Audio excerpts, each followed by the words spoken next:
In this video, I'm going to show you the media item properties in Reaper.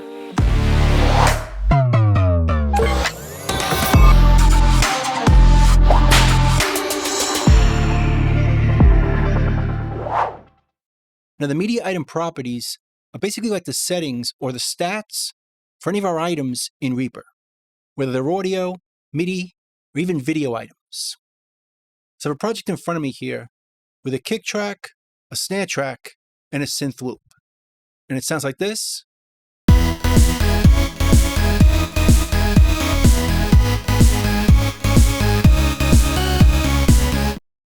So let's say we want to open up the media item properties for the synth loop. We would select it, go to the item menu, and choose item properties. Or we could right-click the item and choose the item properties right here, or use the keyboard shortcut F2. Or if we're dealing with audio items, we could just double-click the item like this, and that opens up the media item properties dialog. And like I said, this is going to show us all the settings or stats for the media item we select.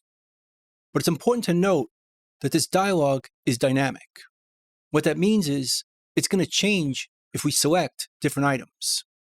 So if we select the kick, the settings change for the kick, or the snare, or the synth loop.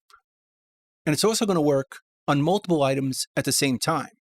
So if we select all of these, this is going to reflect all the settings or stats for all the items at the same time. Now, it's also important to note that this dialog is completely non-destructive. So we can't break anything accidentally. If we change any of the settings, we can always change them back later.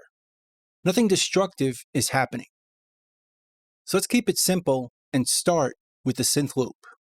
We would select it, then everything over here is based on that synth loop. Then right over here, we can see the position of the item. And it's based on beats, but we could change it to time, beats, or time code. Hours, minutes, seconds, and frames. Let's put it back to beats, and we can see it's placed on bar 15. If we want to change it, let's move it to bar 16, and we can make that change by either hitting OK, which is going to close the window, or just hit Apply, which is going to apply that change without closing the window. Now we have to hit Apply or OK. If we just close the window, it doesn't make the change. So let's type in 16 and go down here and hit Apply, or just hit Return or Enter on our keyboard. Let's hit it, and it moves the item to bar 16. We can put it back to 15, hit Apply, and it moves it to bar 15.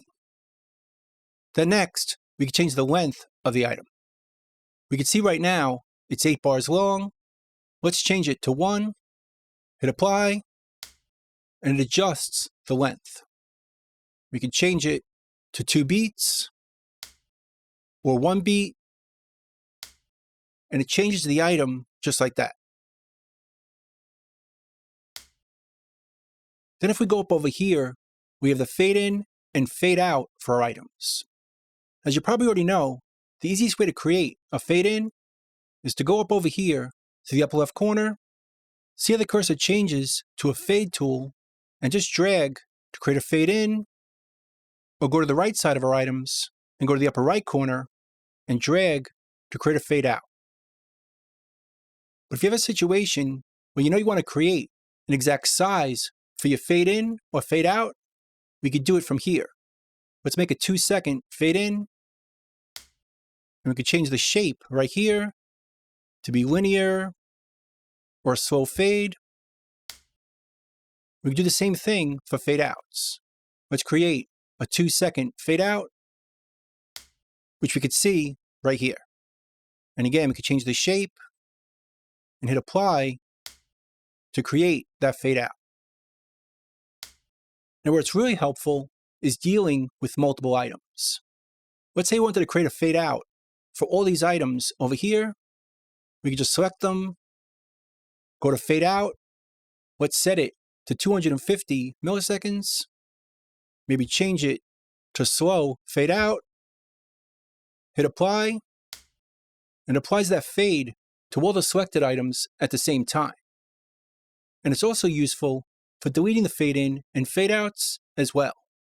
Just select the items and change this to 0, hit apply, and it removes the fade outs for all the items selected. Now down over here, we have the snap offset. And if you're not familiar with what the snap offset does, if we turn on our grid and snapping, we move our item around, it's going to snap to the grid like this, based on the beginning of our item. But if we go down here to the lower left of our item, our cursor changes like this.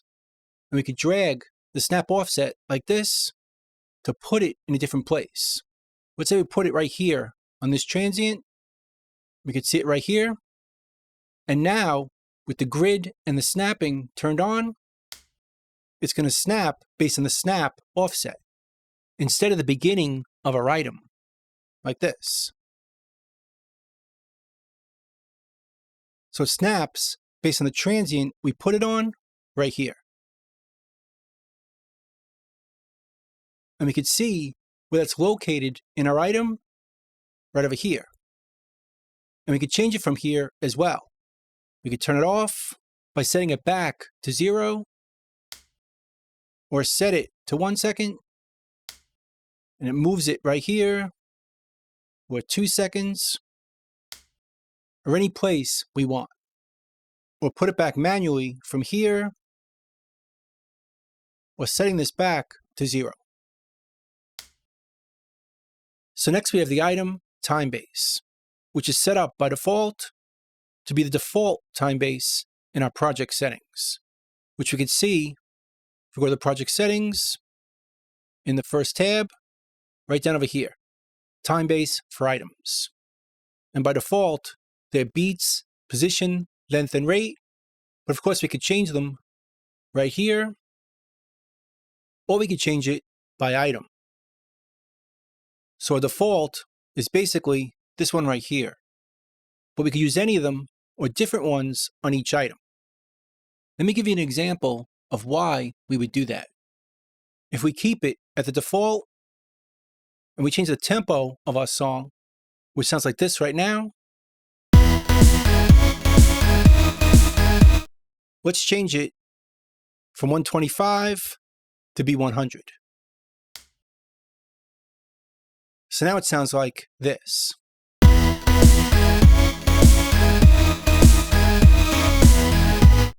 And we can see that each item is stretched because their rate changes over here. 0.8 on each item. Now that makes sense for the synth loop.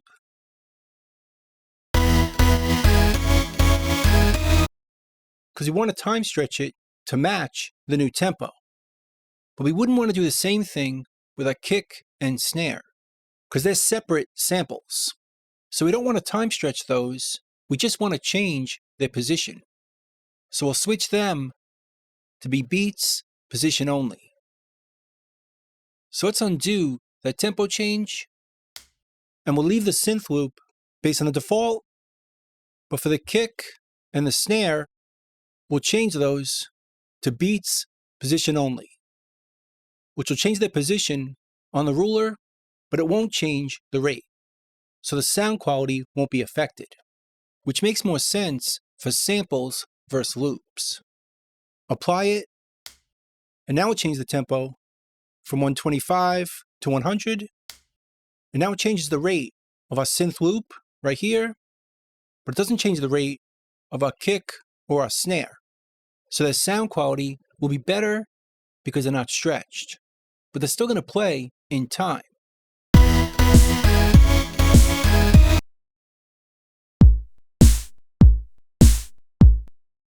But the samples won't have their rate changed, just their position on the ruler. So it makes more sense for something like this. But in other situations, maybe you're working with video and you don't want that item to time stretch or even change its position at all. So then you might choose time for just that item and allow the other items to behave differently. We can change that in this section of the media item properties. But keep in mind, we can also change this on a track-by-track basis over here. Next, we have the item mix behavior, which decides what happens when we place our items on top of each other when auto crossfade is turned off. Now I brought in a drum loop so we can see this better, and by default, the item mix behavior for our items is set to the default item mix behavior in the project settings. If we go to the Advanced tab, right over here is the item mix behavior. And by default, it's going to enclose items that replace enclosing items. We could change it by default, or we could adjust it item by item. So if we choose this item and choose the default item mix behavior, which is basically just this, enclosed items are going to replace enclosing items. And what that means is if we move this item onto this one, on this side, we're going to hear both items at the same time. Notice we could see both of them. And it's the same thing on this side. As we bring it over, we're still going to hear both items. But if we bring it over and this item is enclosed by this item, they're not going to mix. We're going to hear the first item, then the second item, then back to the first item. The items are not going to mix if this item is enclosed in this item. And again, that's on by default. But we can change it on an item-by-item basis. So let's switch it to items always mix, apply it, and now if we drag it over, we're going to hear both at the same time on this side or this side.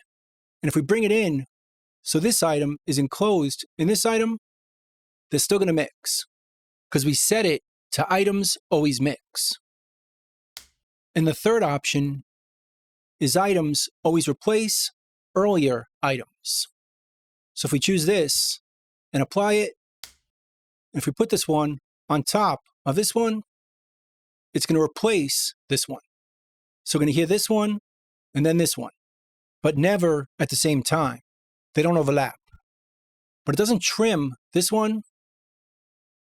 It's still underneath, so we could place them on top, but we're always going to hear the earlier items first. This one, then this one, and this one. So they kind of overlap, like placing items on top of each other, where we only hear one at a time. But again, we can set this up on an item-by-item basis, and the default is enclosed items replace enclosing items.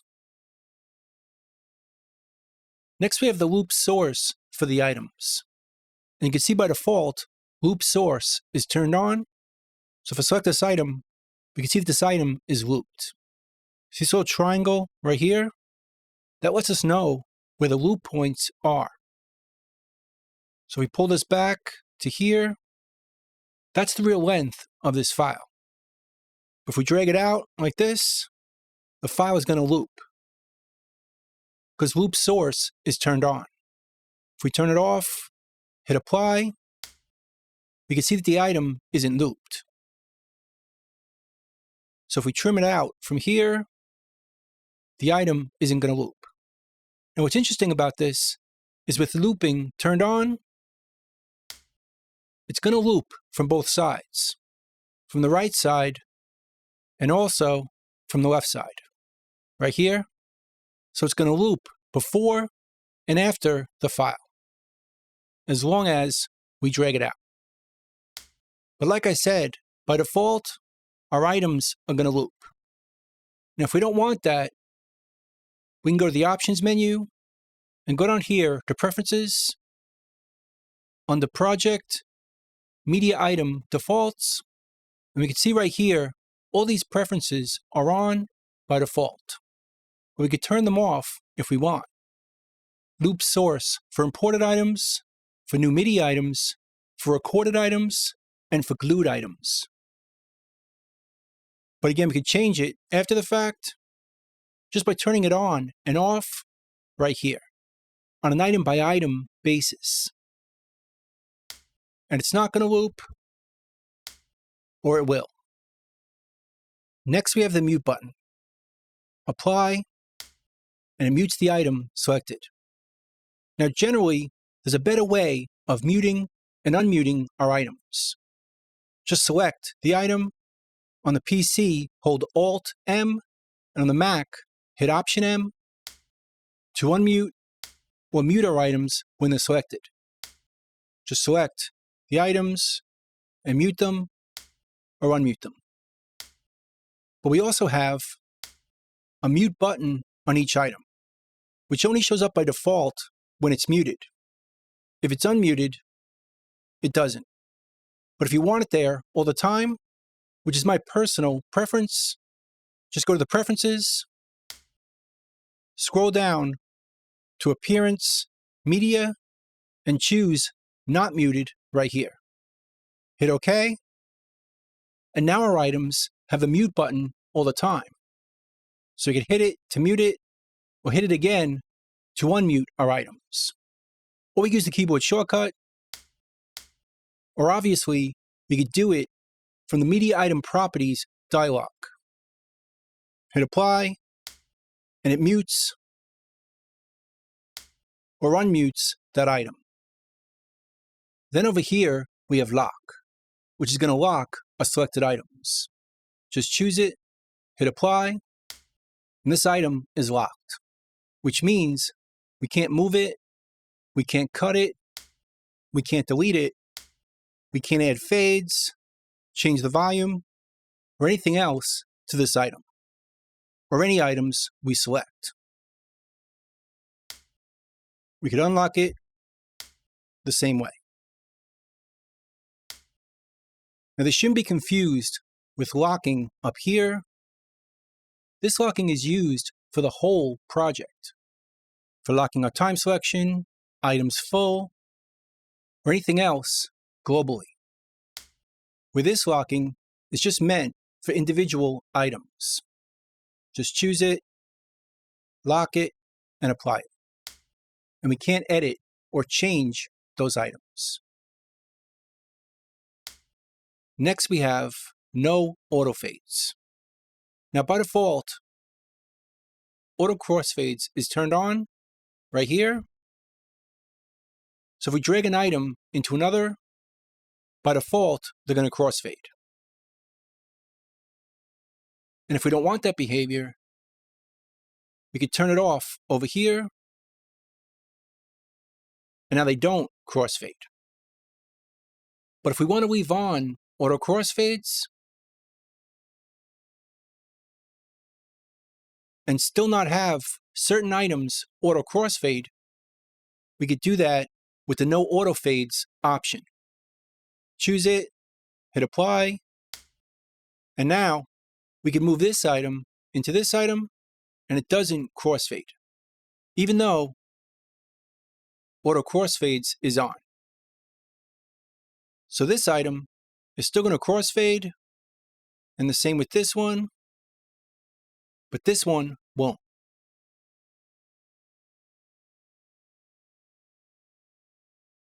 Because no auto fades is turned on. And we can turn it off and apply it so crossfading will work again. Next, we have play all takes.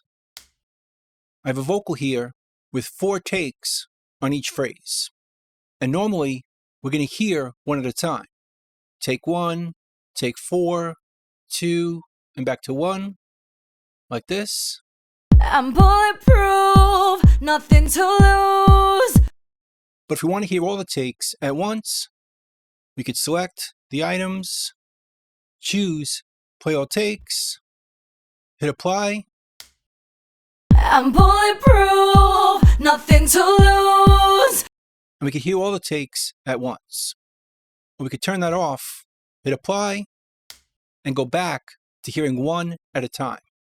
I'm bulletproof, nothing to lose. Now right over here, we could choose our active take. 1 through 4. So we can switch it to 2, hit apply, and it switches to take 2. I'm bulletproof. Or take 3, and it switches to take 3. I'm bulletproof. Now that's not the quickest way of choosing our takes, because we could just select them like this, or hit the T key to scroll through them. But we still have the option of doing it from here. But what is very useful is we could rename our takes right over here. Let's say, for example, that vocal 1 is good, and we want to label it to remember it. Just go right here, type good, hit apply, and now we can see right here that this take is named vocal 1 good. So as we switch through them, we can see that we labeled it right over here, or right over here. Then we have start in source, which is the offset of the audio based on the beginning of the file. For example, let's say we wanted to shift the content in this item for this take, Alt on the PC, Option on the Mac. We can shift the content to adjust the timing of that take. That's going to be reflected in start and source right over here. And we can change it manually as well. And it shifts it around based on the setting we change. Now for this next section, let's switch back to our synth loop. Right here we could change or see the playback rate of this item. By default, it's 1, so it's going to play back normally. But we could change it to 2, and it's going to play back twice as fast. Or 0.5 to play half as fast.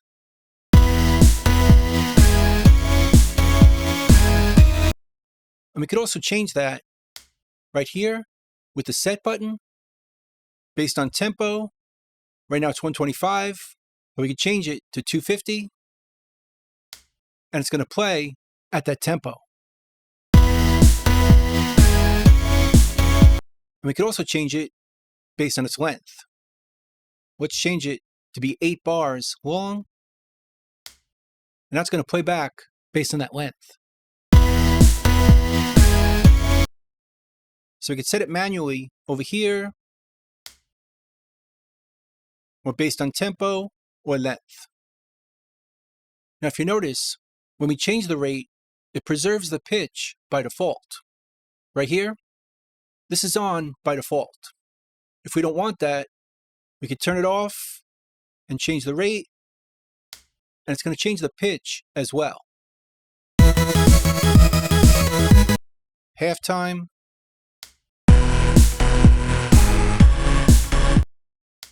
But like I said, this is on by default, so if we readjust our rate, it's going to preserve the pitch for playback. And over here, we can adjust the pitch by itself. Let's bring it up 2 semitones, and it'll sound like this. Or bring it down 3 semitones, and it'll sound like this.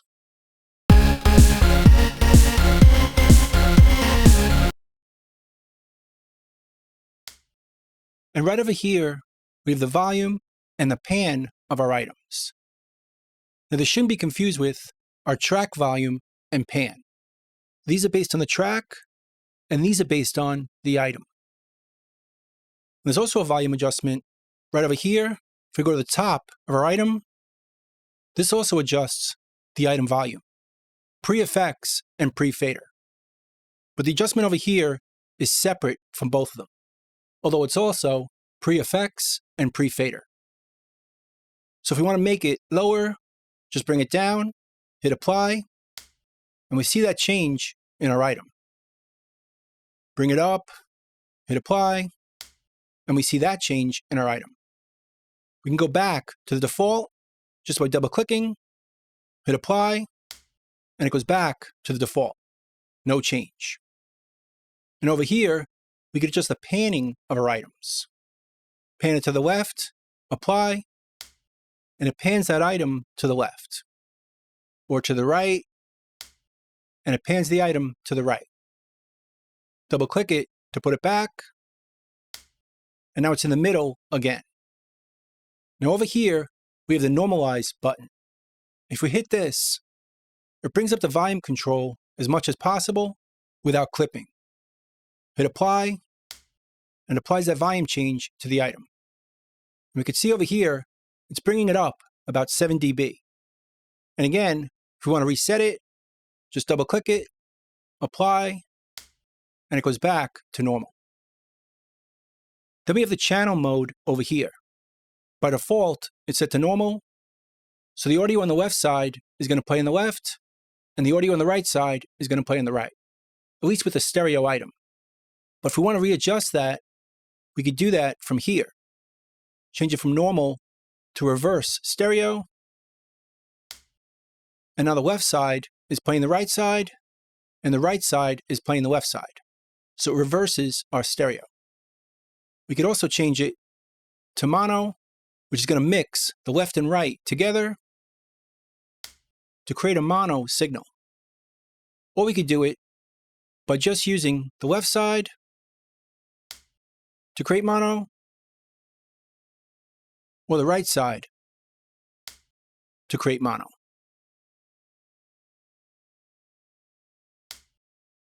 Then over here, we can invert the phase or polarity. This is very useful for working with 2 or more tracks with similar low-end information. Like kick samples, I have 2 different ones right here, and you can see the waveform on this one is going down, while the waveform on this one is going up. So when we combine them, they're going to cancel out some low end. So to avoid that, just select one of them, invert the phase or polarity, so they're going in the same direction.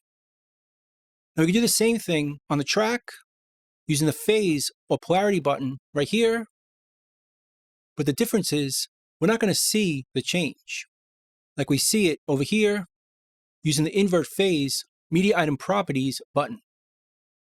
This is also useful if we're combining different mics on a drum kit, like a kick in and a kick out mic, or the overheads against the snare, or the top snare mic against the bottom snare mic. We can invert the phase right here and compare the results. Over here, we have the take envelopes. Now these shouldn't be confused with the track envelopes. Right over here, where we can adjust our volume, pan, and mute. Those are based on our tracks, while the take envelopes are based on our items or our takes.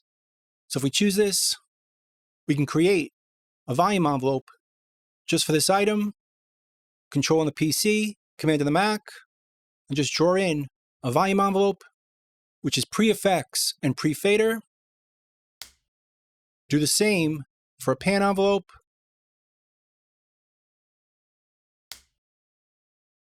or mute, or even pitch. Now pitch is kind of my favorite, because this is the only place in Reaper we can adjust the pitch with an envelope. There's no pitch envelope on the track. So you can just draw to create pitch changes like this.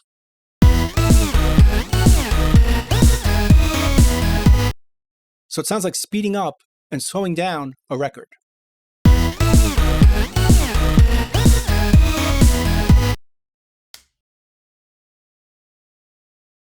Then we have the pitch shift time stretch mode, which is the algorithm we're using if we readjust the playback rate or change the pitch. And we can see it's set up to be the project default, which we could see in the project settings. Right over here is the default pitch shift mode, which you could change the default of for all the items right over here. And we could also change the pitch shift parameter to preserve formants for lower pitches or higher pitches, again for all our items by default. But we could change it for each item right over here. Change it to a different algorithm, and also change whether it preserves formats in the lower or higher pitches. Then we have the stretch markers fade size right here, and the mode or the algorithm for stretch markers. And again, it's set to project defaults, which we could see in the project settings. Right down here. They're set up by default to be balanced, but we could change it to be tonal optimized, transient optimized, or no pre-echo reduction.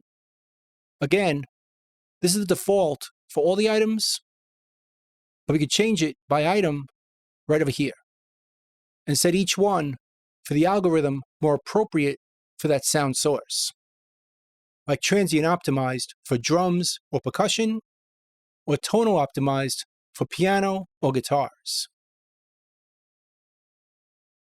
Next, we have the take media source. Now, you can't really do anything with this. We can just see the name of the file, but we can also check the properties of that file right over here. We can see its path on our hard drive, the length of it, the sample rate, but again, we can't change anything here. We can just see the properties for the file. And over here, we could readjust the section we're working with.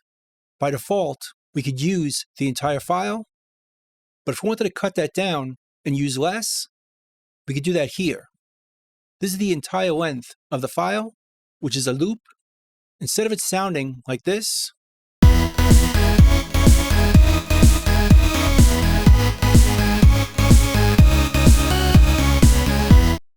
as a pretty long loop, we could shorten it here by dividing this number by 8.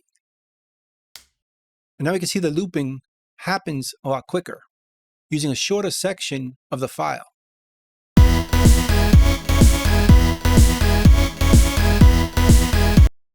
We can cut it in half again, and now it loops even quicker. And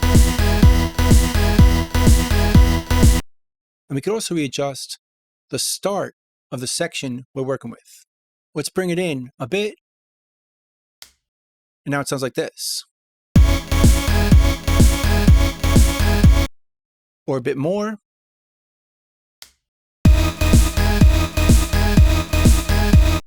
So we can readjust the section of the file that we can work with. Now right down here, we can reverse our item. Just choose it and apply it. And now our loop is going to play in reverse.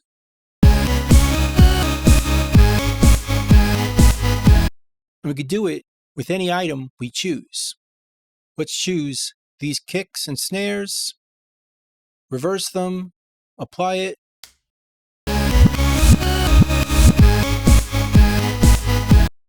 And we could undo it just by selecting all those items, uncheck reverse, and apply it.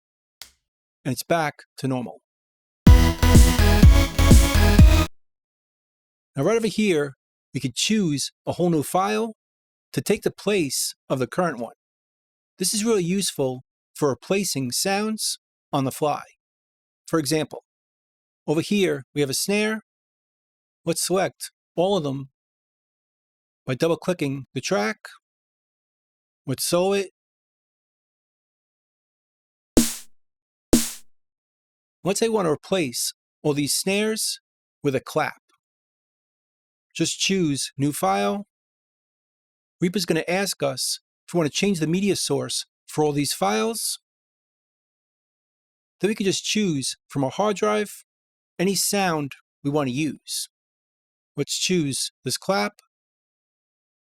Now the clap replaced our snare.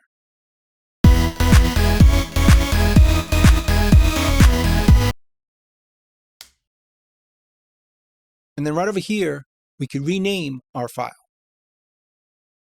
Now you want to be careful with this because we're renaming the file on our hard drive. And if there's another project that uses that file, Reaper might not be able to find the file if we change the name. Then down over here, we could nudge or set our item, which is going to allow us to nudge the position, the trim, the contents, based on measures and beats, frames, item selections, all from this window. But we don't have to open up the media item properties to use this function. At any point, we can go to the edit menu and choose nudge set items to open up that dialog. Reaper just puts it down here in case you want to use it while this dialog is already open. And then finally, we have the take effects, which are different than our track effects over here. These effects are on the track, while the take effects or item effects can be placed on each item. Just click it to open up the effects browser, and we can add our effects right from here. But honestly, we could do that at any point just by selecting our items, type Shift-E, and that also opens up the effects browser. And we can add effects directly to our items. So that's the media item properties. Like I said, it's very useful for checking out the settings or the stats for our items, but also for editing on the fly, especially with multiple items. Let's say we want to fade out all these items together with a 250 millisecond fade. We can just select them all, go to our fade out, type in the fade length, change the shape to a slow fade, hit apply, and it fades out all those items exactly the same way. And we could also use it for adjusting the length of our items all at the same time. Let's make it a quarter note, hit apply, and now the length of all these notes is a quarter note, or a half note, that easily. So it's very useful for editing multiple things at the same time. So that's pretty much it. That's the media item properties in Reaper. I hope you learned something, hope you can use it, and I'll see you next time. Thanks.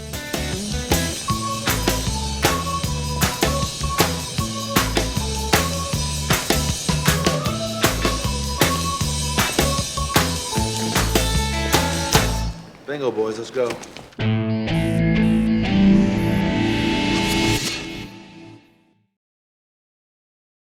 Oh.